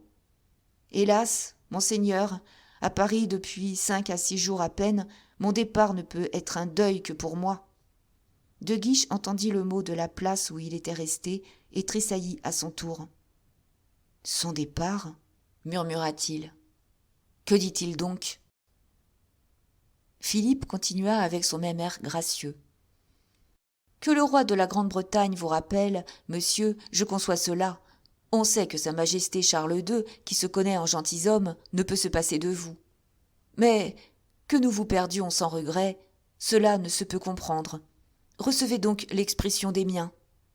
Monseigneur, dit le duc, croyez que si je quitte la cour de France, c'est qu'on vous rappelle, je comprends cela, mais enfin, si vous croyez que mon désir ait quelque poids auprès du roi, je m'offre à supplier sa majesté Charles II de vous laisser avec nous quelque temps encore. Tant d'obligeances me comblent, monseigneur, répondit Buckingham, mais j'ai reçu des ordres précis. Mon séjour en France était limité. Je l'ai prolongé au risque de déplaire à mon gracieux souverain. Aujourd'hui seulement, je me rappelle que, depuis 4 jours, je devrais être parti. Oh, fit monsieur. Oui, mais, ajouta Buckingham en élevant la voix, même de manière à être entendu des princesses. Mais je ressemble à cet homme de l'Orient qui, pendant plusieurs jours, devint fou d'avoir fait un beau rêve, et qui, un beau matin, se réveilla guéri, c'est-à-dire raisonnable. La cour de France a des enivrements qui peuvent ressembler à ce rêve, monseigneur, mais on se réveille enfin, et l'on part. Je ne saurais donc prolonger mon séjour, comme votre Altesse veut bien me le demander. « Et quand partez-vous » demanda Philippe d'un air plein de sollicitude. « Demain, monseigneur. Mes équipages sont prêts depuis 3 jours. » Le duc d'Orléans fit un mouvement de tête qui signifiait « Puisque c'est une résolution prise, duc, il n'y a rien à dire. » Buckingham leva les yeux sur les reines. Son regard rencontra celui d'Anne d'Autriche, qui le remercia et l'approuva par un geste. Buckingham lui rendit ce geste en cachant sous un sourire le serrement de son cœur. Monsieur s'éloigna par où il était venu. Mais, en même temps, du côté opposé, s'avançait De Guiche. Raoul craignit que l'impatient jeune homme ne vînt faire la proposition lui-même et se jeta au-devant de lui. « Non, non, Raoul, tout est inutile maintenant, » dit De Guiche en tendant ses 2 mains au duc et en l'entraînant derrière une colonne. « Oh, duc, duc, dit De Guiche, pardonnez-moi ce que je vous ai écrit. J'étais un fou. Rendez-moi ma lettre. »« C'est vrai, » répliqua le jeune duc avec un sourire mélancolique. « Vous ne pouvez plus m'en vouloir. »« Oh, duc, duc, excusez-moi, mon amitié éternelle. »« Pourquoi, en effet, m'en voudriez-vous, comte, du moment où je la quitte, du moment où je ne la verrai plus ?» Raoul entendit ces mots et, comprenant que sa présence était désormais inutile entre ces 2 jeunes gens qui n'avaient plus que des paroles amies, il recula de quelques pas. Ce mouvement le rapprocha de De Wardes. De Wardes parlait du départ de Buckingham. Son interlocuteur était le chevalier de Lorraine. « Sage retraite, disait De Wardes. Pourquoi cela ? Parce qu'il économise un coup d'épée au cher duc. » Et tous se mirent à rire. Raoul, indigné, se retourna, le sourcil froncé, le sang aux tempes, la bouche dédaigneuse. Le chevalier de Lorraine pivota sur ses talons. De Wardes demeura ferme et attendit. « Monsieur, dit Raoul à De Wardes, vous ne vous déshabituerez donc pas d'insulter les absents ? Hier, c'était monsieur d'Artagnan. Aujourd'hui, c'est monsieur de Buckingham. »« Monsieur, monsieur, dit De Wardes, vous savez bien que parfois aussi j'insulte ceux qui sont là. » De Wardes touchait Raoul. Leurs épaules s'appuyaient l'une à l'autre. Leurs visages se penchaient l'un vers l'autre, comme pour s'embraser réciproquement du feu de leur souffle et de leur colère. On sentait que l'un était au sommet de sa haine, l'autre au bout de sa patience. Tout à coup, ils entendirent une voix pleine de grâce et de politesse qui disait derrière eux « On m'a nommé, je crois. » Ils se retournèrent. C'était d'Artagnan qui, l'œil souriant et la bouche en cœur, venait de poser sa main sur l'épaule de De Wardes. Raoul s'écarta d'un pas pour faire place au mousquetaire. De Wardes frissonna par tout le corps, pâlit, mais ne bougea point. D'Artagnan, toujours avec son sourire, prit la place que Raoul lui abandonnait. Merci, mon cher Raoul, dit-il. Monsieur de Wardes, j'ai à causer avec vous. Ne vous éloignez pas, Raoul. Tout le monde peut entendre ce que j'ai à dire à monsieur de Wardes. Puis son sourire s'effaça, et son regard devint froid et aigu comme une lame d'acier. « Je suis à vos ordres, monsieur, dit de Wardes. « Monsieur, reprit d'Artagnan, depuis longtemps je cherchais l'occasion de causer avec vous. Aujourd'hui seulement je l'ai trouvé. Quant au lieu, il est mal choisi, j'en conviens, mais si vous voulez vous donner la peine de venir jusque chez moi, mon chez-moi est justement dans l'escalier qui aboutit à la galerie. »« Je vous suis, monsieur, dit de Wardes. »« Est-ce que vous êtes seul ici, monsieur ?» fit d'Artagnan. « Non pas, j'ai messieurs Manicamp et De Guiche, deux de mes amis. »« Bien, dit d'Artagnan, mais 2 personnes, c'est peu. Vous en trouverez bien encore quelques-unes, n'est-ce pas ?»« Certes, dit le jeune homme, qui ne savait pas où d'Artagnan voulait en venir. « Tant que vous en voudrez. »« Des amis ? » ?»« Oui, monsieur. »« De bons amis ? » ?»« Sans doute. »« Eh bien, faites-en provision, je vous prie. Et vous, Raoul, venez. Amenez aussi monsieur de Guiche, amenez monsieur de Buckingham, s'il vous plaît. »« Oh, mon Dieu, monsieur, que de tapage !» répondit de Wardes en essayant de sourire. Le capitaine lui fit, de la main, un petit signe pour lui recommander la patience.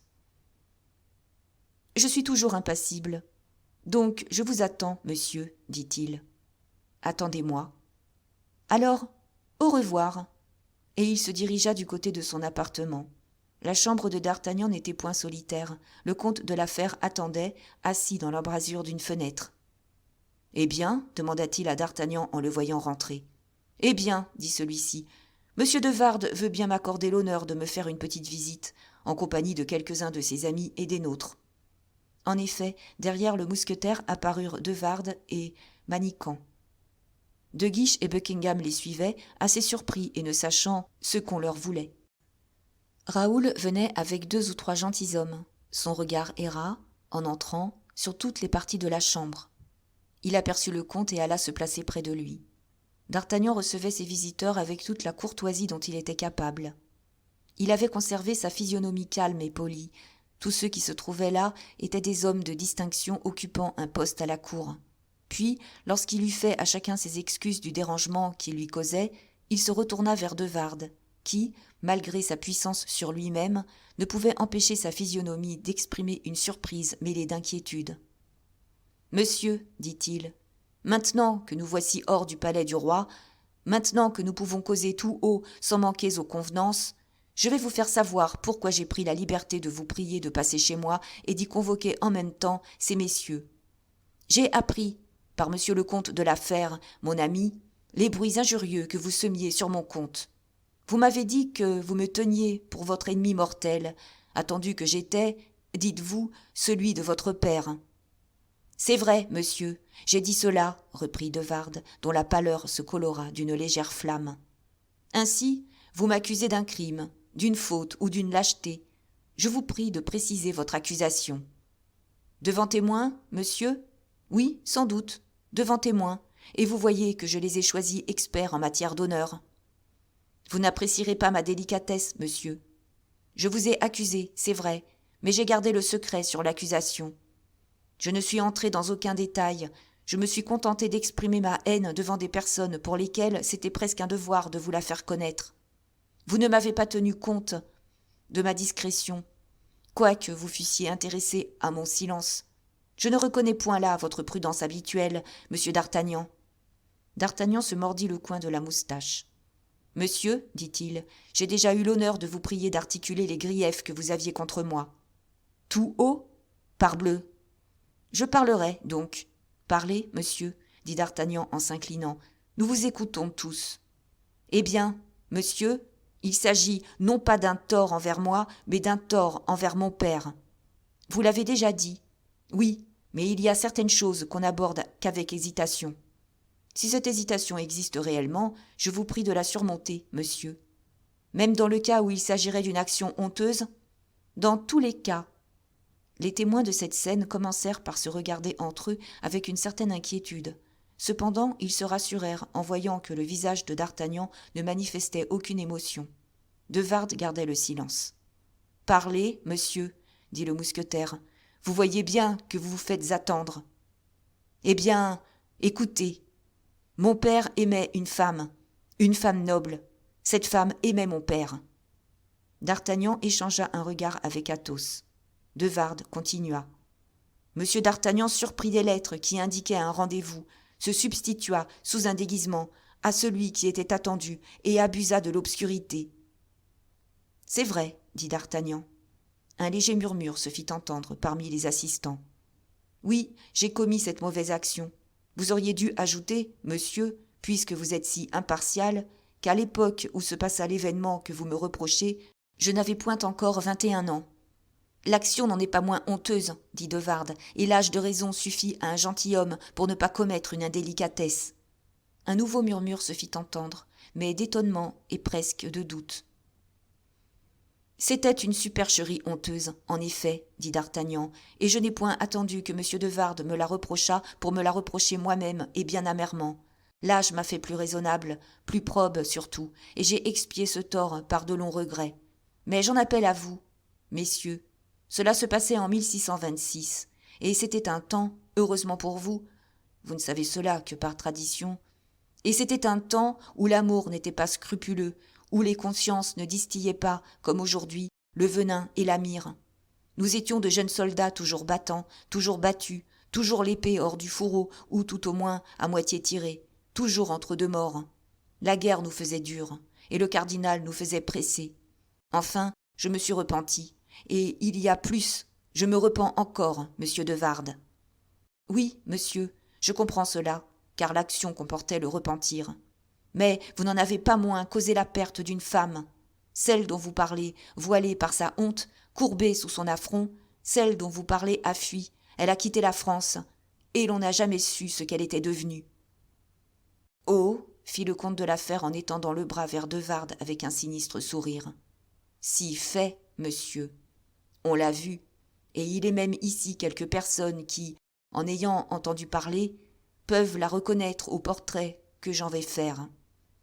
C'était une femme de 25 ans, mince, pâle, blonde, qui s'était mariée en Angleterre. »« Mariée » fit de Wardes. « Ah, vous ignoriez qu'elle fut mariée. Vous voyez que nous sommes mieux instruits que vous, monsieur de Wardes. Savez-vous qu'on l'appelait habituellement Milady, sans ajouter aucun nom à cette qualification ? » ?»« Oui, monsieur, je sais cela. »« Mon Dieu, » murmura Buckingham. « Eh bien, cette femme, qui venait d'Angleterre, retourna en Angleterre, après avoir 3 fois conspiré la mort de M. d'Artagnan. C'était justice, n'est-ce pas ? Je le veux bien, M. d'Artagnan l'avait insultée. Mais ce qui n'est plus justice, c'est qu'en Angleterre, par ses séductions, cette femme conquit un jeune homme qui était au service de Lord de Winter et que l'on nommait Felton. Vous pâlissez, milord de Buckingham ? Vos yeux s'allument à la fois de colère et de douleur ?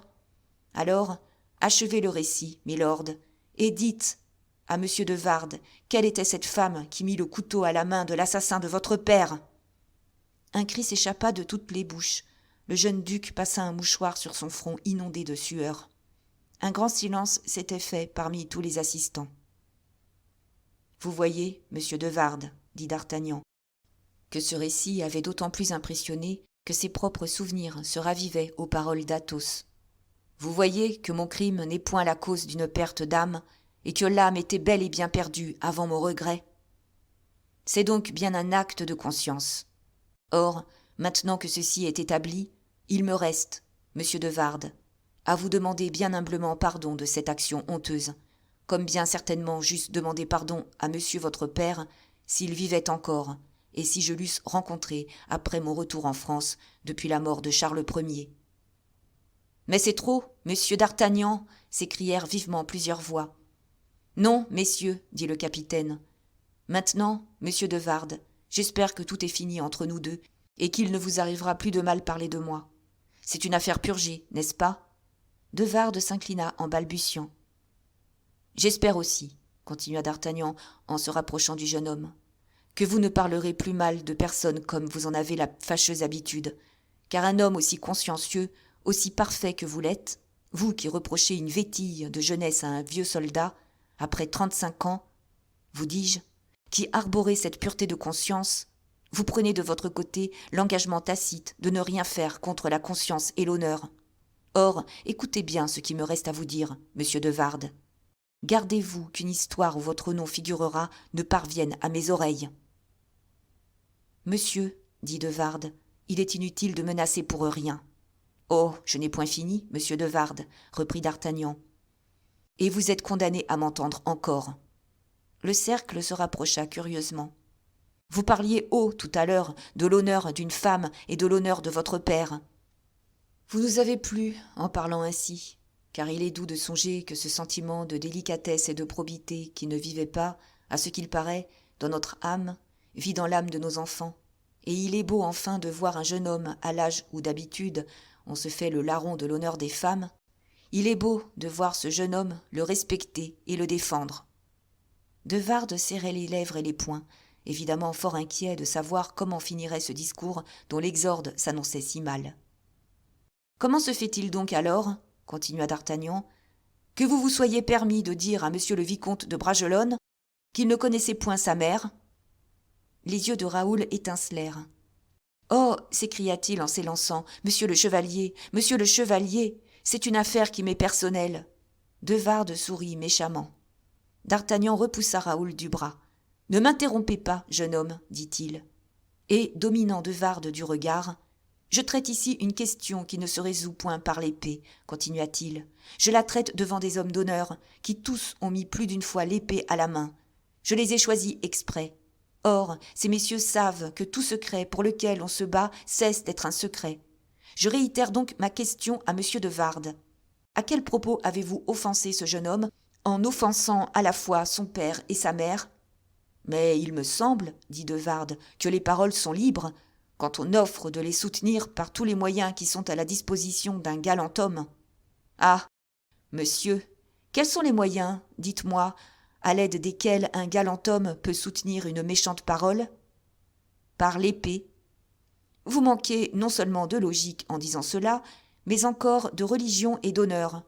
Vous exposez la vie de plusieurs hommes sans parler de la vôtre, qui me paraît fort aventurée. Or, toute mode passe, monsieur, et la mode est passée des rencontres, sans compter les édits de Sa Majesté qui défendent le duel. Donc, pour être conséquent avec vos idées de chevalerie, vous allez présenter vos excuses à monsieur Raoul de Bragelonne. Vous lui direz que vous regrettez d'avoir tenu un propos léger, que la noblesse et la pureté de sa race sont écrites non seulement dans son cœur, mais encore dans toutes les actions de sa vie. Vous allez faire cela, monsieur de Wardes, comme je l'ai fait tout à l'heure, moi, vieux capitaine, devant votre moustache d'enfant. « Et si je ne le fais pas ?» demanda de Wardes. « Eh bien, il arrivera. Ce que vous croyez empêcher, dit de Wardes en riant, il arrivera que votre logique de conciliation aboutira à une violation des défenses du roi. »« Non, monsieur, dit tranquillement le capitaine, et vous êtes dans l'erreur. »« Qu'arrivera-t-il donc, alors ? » ?»« Il arrivera que j'irai trouver le roi, avec qui je suis assez bien, le roi à qui j'ai eu le bonheur de rendre quelques services qui datent d'un temps où vous n'étiez pas encore né. Le roi, enfin, qui, sur ma demande, vient de m'envoyer un ordre en blanc pour monsieur Baisemeaux de Montlezun, gouverneur de la Bastille, et que je dirai au roi, « Sire, un homme a insulté lâchement monsieur de Bragelonne, dans la personne de sa mère. J'ai écrit le nom de cet homme sur la lettre de cachet que votre majesté a bien voulu me donner, de sorte que monsieur de Wardes est à la Bastille pour 3 ans. » Et d'Artagnan, tirant de sa poche l'ordre signé du roi, le tendit à de Wardes. Puis, voyant que le jeune homme n'était pas bien convaincu et prenait la vie pour une menace vaine, il haussa les épaules et se dirigea froidement vers la table sur laquelle étaient une écritoire et une plume dont la longueur eût épouvanté le topographe Porthos. Alors de Wardes vit que la menace était on ne peut plus sérieuse. La Bastille, à cette époque, était déjà chose effrayante. Il fit un pas vers Raoul, et d'une voix presque inintelligible. « Monsieur, dit-il, je vous fais les excuses que m'a dictées tout à l'heure monsieur d'Artagnan, et que force m'est de vous faire. »« Un instant, monsieur, dit le mousquetaire avec la plus grande tranquillité. Vous vous trompez sur les termes. Je n'ai pas dit « et que force m'est de vous faire ». J'ai dit « et que ma conscience me porte à vous faire ». Ce mot vaut mieux que l'autre, croyez-moi. Il vaudra d'autant mieux qu'il sera l'expression plus vraie de vos sentiments. J'y souscris donc, dit de Wardes, mais, en vérité, messieurs, avouez qu'un coup d'épée au travers du corps, comme on se le donnait autrefois, valait mieux qu'une pareille tyrannie. Non, monsieur, répondit Buckingham, car le coup d'épée ne signifie pas, si vous le recevez, que vous avez tort ou raison. Il signifie seulement que vous êtes plus ou moins adroit. Monsieur, s'écria de Wardes. Ah, vous allez dire quelque mauvaise chose, interrompit d'Artagnan, coupant la parole à de Wardes, et je vous rends service en vous arrêtant là. Est-ce tout, monsieur demanda de Wardes. Absolument tout, répondit d'Artagnan, et ces messieurs et moi sommes satisfaits de vous. Croyez-moi, monsieur, répondit de Wardes, vos conciliations ne sont pas heureuses. Et pourquoi cela? Parce que nous allons nous séparer. Je le gagerai, monsieur de Bragelonne et moi, plus ennemis que jamais. Vous vous trompez, quant à moi, monsieur, répondit Raoul, et je ne conserve pas contre vous un atome de fiel dans le cœur. Ce dernier coup écrasa de Wardes. Il jeta les yeux autour de lui en homme égaré. D'Artagnan salua gracieusement les gentilshommes qui avaient bien voulu assister à l'explication, et chacun se retira en lui donnant la main. Pas une main ne se tendit vers de Wardes. « Oh !» s'écria le jeune homme succombant à la rage qui lui mangeait le cœur. « Oh ! Je ne trouverai donc personne sur qui je puisse me venger !»« Si fait, monsieur, car je suis là, moi, » dit à son oreille une voix toute chargée de menaces. De Wardes se retourna et vit le duc de Buckingham qui, resté sans doute dans cette intention, venait de s'approcher de lui. « Vous, monsieur » s'écria de Wardes. « Oui, moi. Je ne suis pas sujet du roi de France, moi, monsieur. Moi, je ne reste pas sur le territoire, puisque je pars pour l'Angleterre. J'ai amassé aussi du désespoir et de la rage, moi. J'ai donc, comme vous, besoin de me venger sur quelqu'un. J'approuve fort les principes de monsieur d'Artagnan, mais je ne suis pas tenu de les appliquer à vous. Je suis anglais, et je viens vous proposer à mon tour ce que vous avez inutilement proposé aux autres. Monsieur le duc, allons, cher monsieur de Wardes, puisque vous êtes si fort courroucé, prenez-moi pour Quintaine. Je serai à Calais dans 34 heures. Venez avec moi, la route nous paraîtra moins longue ensemble que séparée. Nous tirerons l'épée là-bas, sur le sable que couvre la marée, et qui, 6 heures par jour, est le territoire de la France, mais pendant 6 autres heures, le territoire de Dieu. C'est bien, répliqua de Wardes, j'accepte. Pardieu, dit le duc, si vous me tuez, mon cher monsieur de Wardes, vous me rendrez, je vous en réponds, un signalé service. Je ferai ce que je pourrai pour vous être agréable, dit de Wardes. Ainsi, c'est convenu, je vous emmène. Je serai à vos ordres, pardieu. J'avais besoin pour me calmer d'un bon danger, d'un péril mortel. Eh bien, je crois que vous avez trouvé votre affaire. Serviteur, monsieur de Wardes. Demain, au matin, mon valet de chambre vous dira l'heure précise du départ. Nous voyagerons ensemble comme deux bons amis. Je voyage d'ordinaire en homme pressé. Adieu. Buckingham salua de Wardes et rentra chez le roi. De Wardes, exaspéré, sortit du palais royal et prit rapidement le chemin de la maison qu'il habitait.